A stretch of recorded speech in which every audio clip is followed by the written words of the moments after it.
It is clear that Lula Saylor has already spoken about her trauma, and it is throughout her healthy sexual life that she gives up control of the rape. She is a survivor, not a victim. Lula does not need to say anything so that we can understand the message. It is her silence in this scene, which is so touching, a realistic idea of how the body can close when attacked. It is a necessary apotheosis. The good witch comes to scare away the wicked witch from the West, who often appears on the screen in a scene of violence against Lula.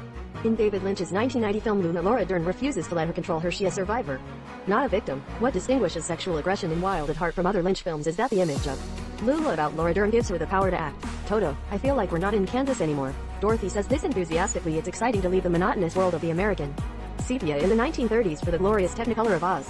Her ruby slippers may not be magical, but Lula reminds us that our problems can be left in the rainbow somewhere.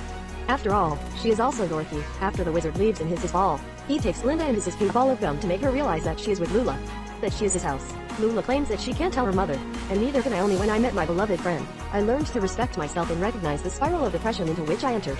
Through a combination of design, illustration and cutting-edge journalism, we were called at the forefront of the independent editorial movement. Our critics have a unique three-way rating system that covers different aspects of the film industry. Soon, she comes back. A cloud of red smoke appears, and the Wicked Witch of the West does her best to keep Dorothy from coming home. Unlike the ridiculous gas attacks in Blue Velvet or the mysterious murder of Laura Palmer in Twin Peaks, we don't see the action itself, so there's no danger of confusion with narrative pleasure. We only see the consequences of a female character we immediately fall in love with. So Bobby asks us to use her in the bathroom before pushing her and orders her to say "fuck me." Obviously, he wants to intimidate her, and he comes out when the camera covers her shoes, while she clicks on her heels. Isn't a paparazzi with Nicolas Cage wearing a snakeskin jacket? I haven't seen a sensitive director in Lynch as someone who can deal with the psychological impact of physical violence on women.